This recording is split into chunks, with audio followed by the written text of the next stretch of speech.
Hello everyone, my name is Shraddha Sharma. I am your tarot reader and astrologer. आज हम जी letter के बारे में बात करेंगे। जी लेटर की राशि क्या होती है, इसके नक्षत्र देव कौन है, कैलेंडर मेथड में वो किस नंबर पर स्टैंड होता है। तो आज चलिए जानते हैं। अब इनकी अगर हम राशि की बात करें तो जी लेटर एक्वेरियस राशि में आता है। एक्वेरियस मतलब कुंभ राशि। कुंभ राशि के स्वामी होते हैं शनिदेव। शनिदेव के साथ साथ ये राशि ना राहु को भी मिली हुई है। तो यहाँ पर आप राहु की और शनिदेव दोनों के प्रभाव देख सकते हैं। अब इनका नक्षत्र अगर हम देखें तो ये धनिष्ठा नक्षत्र के अंदर आते हैं और धनिष्ठा नक्षत्र के जो लॉर्ड हैं वो है मार्स यानी कि मंगल देव। ठीक है, तो इनके पास अभी शनिदेव हो गए, राहु हो गए।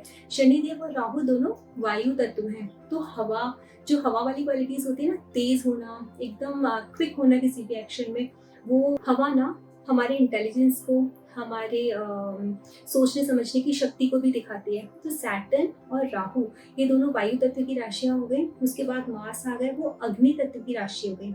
और उसके बाद अगर हम कैलेंडर मेथड से देखते हैं ना, तो कैलेंडर मेथड में ये जुपिटर 3 नंबर पर स्टैंड करता है। तो उसके लॉर्ड जुपिटर है, तो जुपिटर की भी क्वालिटीज इनमें आ गई। मार्स की, जुपिटर की, सैटर्न की, राहु की, चार प्लैनेट्स इन्वॉल्व हो गए। अभी जैसे मैंने बताया था कि हवा और ये अग्नि, ये दोनों तत्व जब साथ में मिलेंगे तो क्या होगा।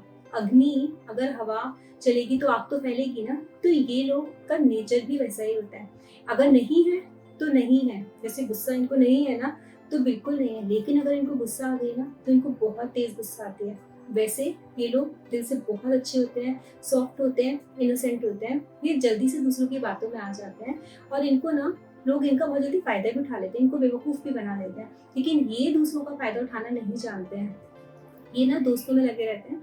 बहुत ऐसा कभी-कभी इनकी लाइफ में रेयर टाइम आता है जब ये लोग अपने खुद के शेल में चले जाते हैं, लोगों से कट जाते हैं। अगर इनकी लाइफ में कोई बहुत बड़ा इंसिडेंट हो जाए या फिर इनकी लाइफ में कुछ ऐसी परिस्थिति आ जाए जिनको ये हैंडल करने में प्रॉब्लम इनको आए, या फिर ये जो फैमिली से स्पेशली रिलेटेड हो, तो तब इन लोगों के साथ ऐसा देखा गया है ना, ये एकदम से अपने शेल में चले जाते हैं और ये जल्दी से उससे बाहर नहीं आ पाते हैं। एग्जैक्टली हम इसको डिप्रेशन नहीं बोलेंगे, लेकिन ये दुनिया से, सोसाइटी से, समाज से कटना शुरू कर देते हैं, इन्वॉल्व होना कम कर देते हैं। लेकिन आमतौर पर अगर ऐसी कोई समस्या इनकी लाइफ में नहीं है तो आप इनको ना बहुत जिंदा दिल जो लोग होते हैं ना, उस तरीके की कैटेगरी में आप देखोगे। ये लोग ना सोशल होना पसंद करते हैं, घूमना फिरना, पार्टीज करना, सबके साथ रहना, इस तरीके का इनका स्वभाव होता है। और आप ना इनको कितना भी बेवकूफ़ बना लो, इनको ना, ये लोग इमोशनल क्योंकि होते हैं, तो आप इनको जितना चाहो बेवकूफ़ बना लो, ये बेवकूफ़ बन जाएँगे। लेकिन जैसे-जैसे ये मैच्योर होते जाएँगे ना, इनको समझ में आ जाएगा कि इसने मुझे बेवकूफ़ बनाया, मैं इसको फ्रेंड समझ रहा था और फ्रेंड समझ के मैंने इसके लिए आज तक सब कुछ किया, लेकिन ये मेरे को यूज़ कर रहा था। तो लेकिन उनको जब ये बात समझ में आती है ना, तो ये उससे एकदम अलग हो जाते हैं। उसके बाद जितनी उन्होंने हेल्प की होती है ना, सामने वाले ने एक्सपेक्ट भी नहीं किया होता है कि किस तरीके से उन लोगों को हेल्प करना स्टॉप करेंगे। जब तक समझ में नहीं आया ना, तब तक ही आप इन लोगों का फ़ायदा उठा सकते हैं। और ये लोग को समझ में भी नहीं आता है, जल्दी से पता भी नहीं चलता है। ये हर किसी को अपना मानते हैं, ये सोचते हैं जैसा मैं हूँ ना, सामने वाला भी वैसा ही है। जैसे मैंने बताया, लोग इनोसेंट होते हैं, बहुत सॉफ्ट हार्टेड होते हैं, तो इनको लगता है सामने वाला भी वैसा है। इसीलिए लोग इनको बेवकूफ़ बना देते हैं, इनकी मासूमियत का फ़ायदा उठा लेते हैं। लेकिन बहुत ज़्यादा दिन तक नहीं।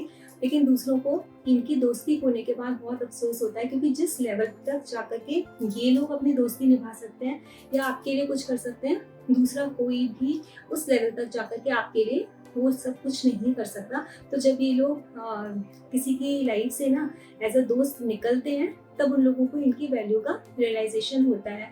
और इनको एक सर्टेन एज के बाद होता है, काफ़ी टाइम तक ये यूज़ लोग इनको कर लेते हैं, ये हो जाते हैं यूज़। इन लोगों में ना बहुत कॉन्फिडेंस देखा जाता है। ये लोग लाइफ में क्योंकि बहुत सक्सेसफुल भी होते हैं, इसके लिए इनके अंदर कॉन्फिडेंस होता है, या ये बोल लीजिए ये लोग बहुत कॉन्फिडेंट होते हैं, बहुत लेबोरियस होते हैं, हार्ड वर्किंग होते हैं। That's the reason they are very successful in their life. ये लोग ना कई बार ये लोग ना मुंहफट लोगों की कैटेगरी में आ जाते हैं। लोग इनको बोलते हैं बहुत मुंहफट है, लेकिन ये लोग मुंहफट नहीं होते हैं। इनको अपनी बात ना अच्छे से रखना आता है। इन लोगों के पास शब्द इतने खूबसूरत शब्द होते हैं ना, शब्दों का इतना अच्छा भंडार होता है ना, कि उसको ऐसे एक माला में हम मोती पिरो के मोतियों को एक माला का रूप दे देते हैं ना, ऐसे ये लोग अपने शब्दों को एक प्रॉपर ना हम लोग बोलेंगे ना स्ट्रक्चर देना, एक रूप देना जानते हैं। तो ये अपने मन की बात जैसा भी ये बोलना चाहते हैं, बताना चाहते हैं, इतनी खूबसूरती से सामने वाले के सामने बोल के रख देते हैं कि सामने वाला कुछ बोल भी नहीं पाता है।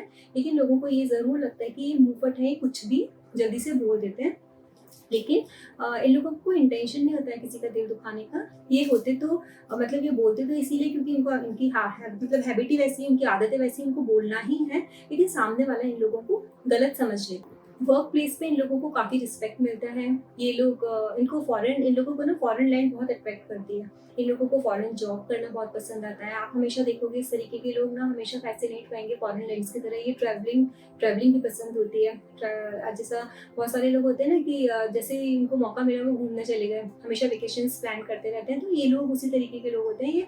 ये वही लोग हैं जो हमेशा वेकेशन प्लान करने में ना बहुत एक्सपर्ट होते हैं। इनको जैसे भी हॉलीडेज़ हुए इनको कहीं न कहीं घूमने जाना होता है। तो हम लोग बोल सकते हैं ये लोग बहुत घूमने फिरने में और फॉरेन लैंड्स की तरफ फैसिनेट रहते हैं। जब भी इनको मौका मिलता है चले जाते हैं। इन लोगों को ना लाइफ में या करियर में या किसी भी तरीके की फाइनेंसेस में किसी भी तरीके की प्रॉब्लम्स अगर ये लोग लाइफ में ना फेस कर रहे हैं या इनको चैलेंजेस हैं, तो इनके लिए ना एक रामबाण उपाय है हनुमान जी की पूजा।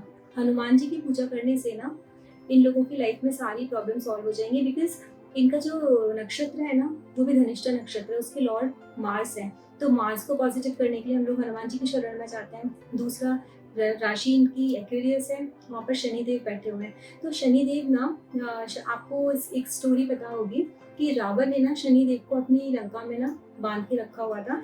जब भगवान राम की आज्ञा पाकर हनुमान जी लंका में गए थे ना माता सीता को छुड़ाने के लिए, तब उन्होंने वहाँ पर शनिदेव को देखा था और उन्होंने शनिदेव को हनुमान जी ने रेस्क्यू कराया था। तो उन्होंने ना हनुमान जी को वचन दिया था कि आपकी जो भी पूजा करेगा मैं उसको कभी भी तंग नहीं करूँगा। तो इन लोगों के लिए ना हनुमान जी की पूजा सबसे ज़्यादा फेवरेबल मानी गई है। अगर आपको किसी भी तरीके की कोई परेशानी है लाइफ में, कोई भी समस्या, चाहे वो लव लाइफ हो, बहुत सारे लोग बोलते हैं कि अगर हमारी लव लाइफ है या मैरिटल लाइफ में कोई प्रॉब्लम है तो आप हनुमान जी की पूजा नहीं कर सकते। लेकिन ऐसा नहीं, क्योंकि वो ब्रह्मचारी हैं, लेकिन ऐसा नहीं है। हनुमान जी की पूजा आप कर सकते हैं। क्यों? क्योंकि आप तो अपने मार्स को, जो अपने प्लैनेट को कंट्रोल कर रहे हैं ना, और आपके प्लैनेट को कंट्रोल करने की शक्ति किसके पास है?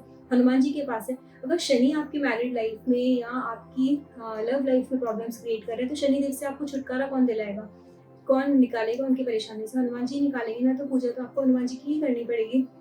तो इसके लिए आप लोग हनुमान जी की पूजा करो। हनुमान जी की पूजा जिसको भी जैसे मतलब स्पेसिफिक कोई वे नहीं है कि आप इस स्पेसिफिक वे से करो, आपको जो भी पसंद आए आप करो। लेकिन मैं एडवाइस करूँगी कि एवरी सैटरडे और ट्यूसडे चमेली का तेल का जो दिया होता है ना, वो आप हनुमान जी के मंदिर में जाके जलाएं। ठीक है? और देखें, कोशिश करें आप वो मंदिर में जाएं जिस मंदिर में हनुमान जी शनिदेव के ऊपर खड़े हैं। जैसे आपने देखा है ना, माँ काली भगवान शंकर के ऊपर खड़ी है, इसी तरीके से हनुमान जी की कई मूर्तियां काफी आप मंदिरों में देखेंगे जहाँ वो शनिदेव के ऊपर खड़े हैं। अगर आप वो वाली मूर्ति के सामने दिया जलाएंगे और वहीं शाम को बैठ करके हनुमान चालीसा, बजरंग बाण का पाठ करेंगे या संकट मोचन का पाठ करेंगे और हनुमान जी की पूजा करने के बाद आप शनिदेव के मंत्र कीजिए, जो बीज मंत्र है उनके, ओम प्राम क्लीम क्लूम स शनिचराय नमः। तो आपको आपकी प्रॉब्लम्स में दिखेंगे। बहुत जल्दी से आप अपनी प्रॉब्लम से निकल आएंगे। प्रॉब्लम्स में कमी दिखेगी, कम हो जाएगी। और थोड़े दिनों अगर आप इसको अपने एक रूटीन बना लें, करते रहना एवरी ट्यूसडे और सैटरडे, तो आप देखोगे ना 2-3 महीने में आपको एकदम, आपको लगेगा ही नहीं कि आपको भी किसी प्रॉब्लम में थे। आपकी सारी लाइफ की प्रॉब्लम्स रिजॉल्व होना शुरू हो जाएंगी।